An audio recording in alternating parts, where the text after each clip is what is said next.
1972 সালের 22 জানুয়ারি। তখন পর্যন্ত জানাই ছিল না স্বাধীন বাংলাদেশের মুদ্রা টাকার বিনিময় হার কত হবে। সেটি ডলারের সঙ্গে নির্ধারিত হবে নাকি ব্রিটিশ পাউন্ডের সঙ্গে। সদ্য গঠিত বাংলাদেশ ব্যাংকের গভর্নর হয়েছিলেন এএন হামিদুল্লাহ। তিনি ওই দিন জানালেন যে বাংলাদেশ স্টার্লিং এলাকায় যোগ দেবে।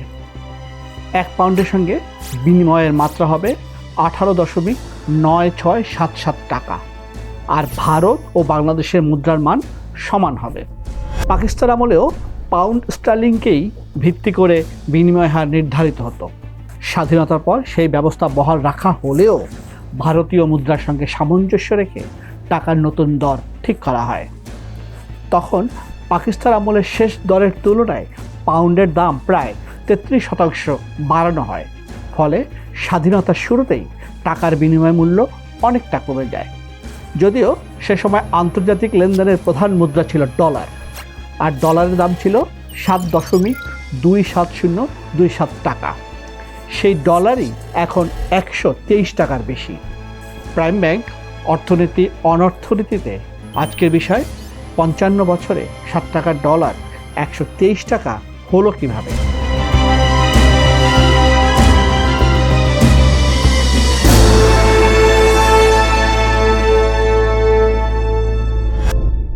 শুরুতেই সংক্ষেপে বিনিময় হারের ইতিহাস জানা যাক। প্রাচীনকাল থেকেই আন্তর্জাতিক বাণিজ্যে মুদ্রা, সোনা ও রূপার বিনিময় চলে আসছে। আধুনিক বৈদেশিক মুদ্রা বাজারের প্রাথমিক রূপ গড়ে ওঠে সপ্তদশ শতকের আমস্টারডামে। আন্তর্জাতিক বাণিজ্যের কারণে আমস্টারডামে বহু দেশের ভিন্ন মানের মুদ্রা জমা হতো।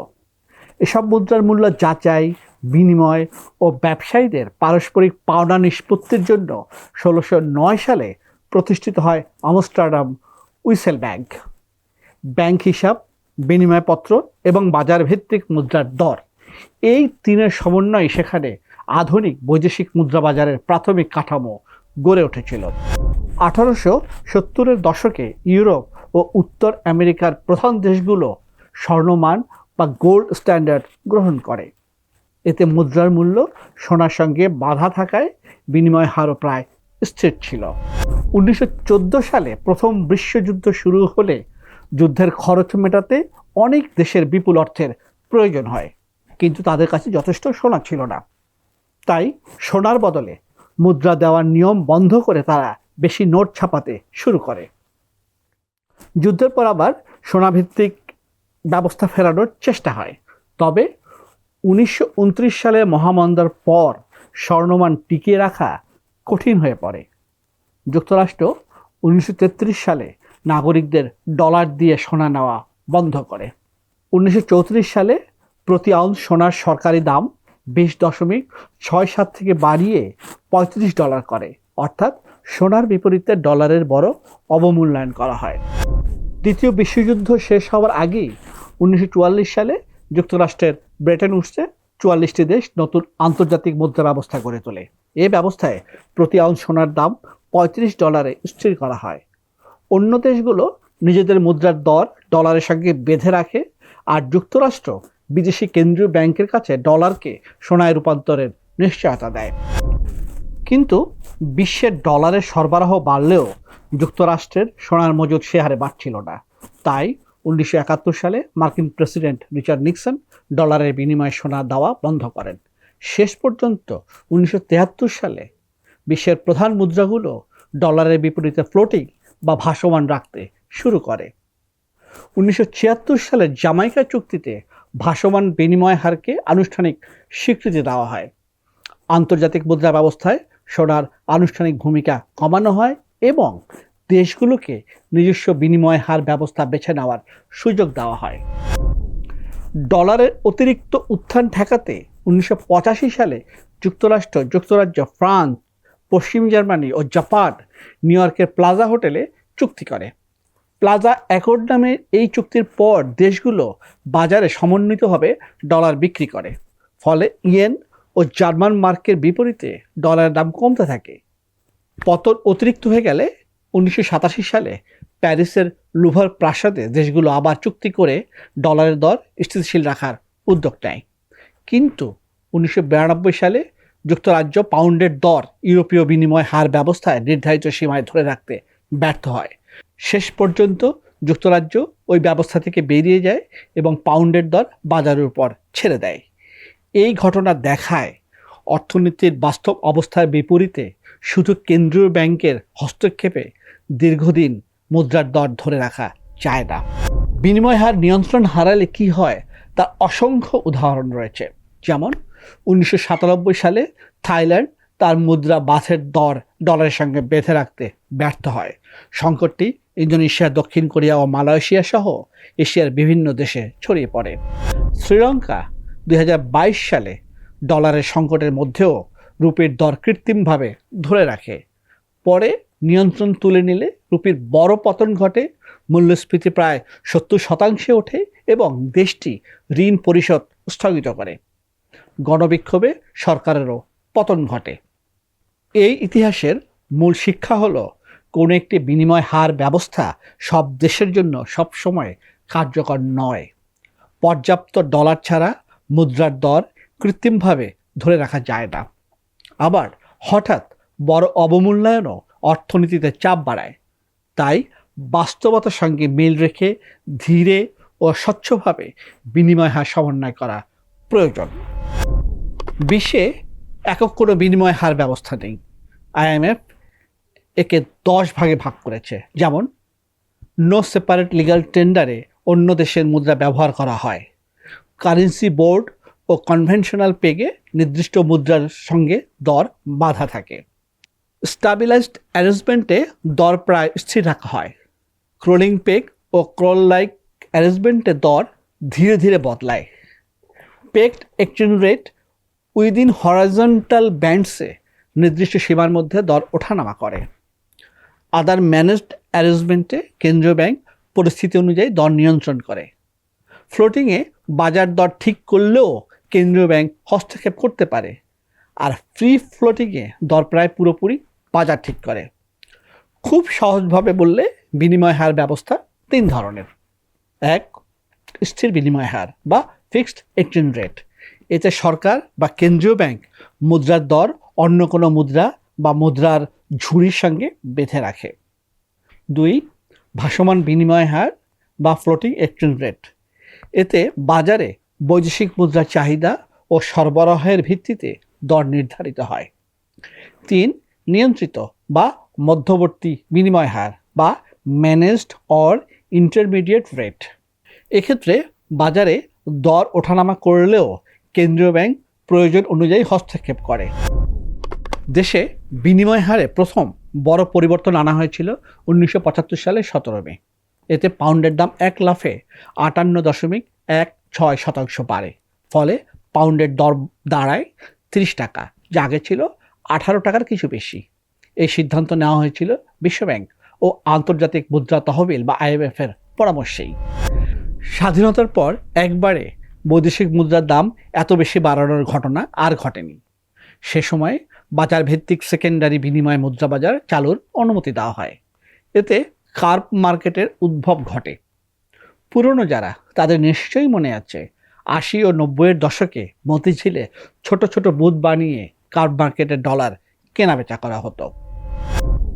আরেকটি বড় সিদ্ধান্ত ছিল পাউন্ডের পরিবর্তে মার্কিন ডলারকে মধ্যবর্তী মুদ্রা হিসাবে বেছে নেওয়া।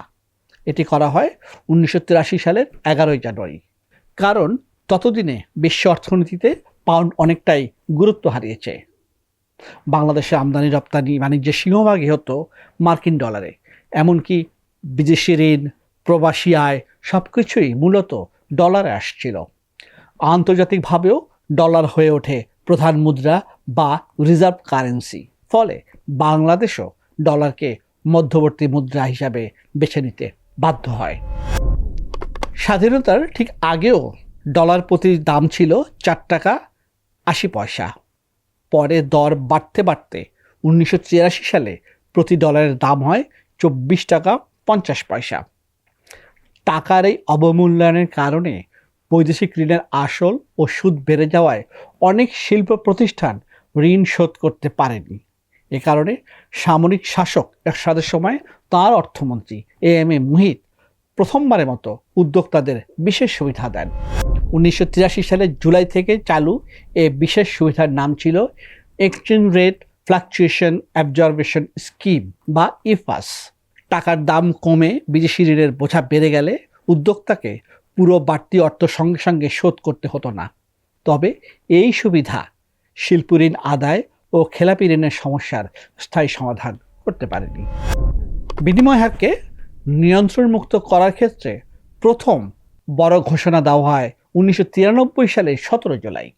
ওই দিন বাংলাদেশি মুদ্রাকে চলতি হিসাবে বা কারেন্ট অ্যাকাউন্টে রূপান্তরযোগ্য করার কথা বলা হয়। 20 অক্টোবর থেকে তা কার্যকর হয়। এর মাধ্যমে দেশের বৈদেশিক মুদ্রা বাজারকে আংশিকভাবে উন্মুক্ত করে দেওয়া হয়। তবে তখন মূলধন বা পুঁজিকে বৈদেশিক মুদ্রায় রূপান্তরযোগ্য করা হয়নি, যাকে আমরা বলি ক্যাপিটাল অ্যাকাউন্ট। চলতি হিসাবে টাকাকে রূপান্তরযোগ্য করার শর্ত ছিল মূলত আন্তর্জাতিক মুদ্রা তহবিল বা IMF-এর। এই শর্ত পূরণ করায় 1994 সালের 11 এপ্রিল বাংলাদেশ IMF-এর আর্টিকেল 8-এর বাধ্যবাধকতা গ্রহণ করে।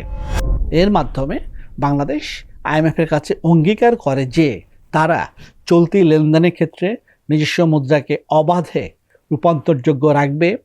বাণিজ্য, ভ্রমণ, শিক্ষা ব্যয়, মুনাফা ও রেমিটেন্স প্রবাহের মতো বৈধ আন্তর্জাতিক লেনদেনে কারেন্সি ব্যবহারে প্রতিবন্ধকতা রাখবে না এবং বৈষম্যমূলক মুদ্রানীতি চালানো হবে না।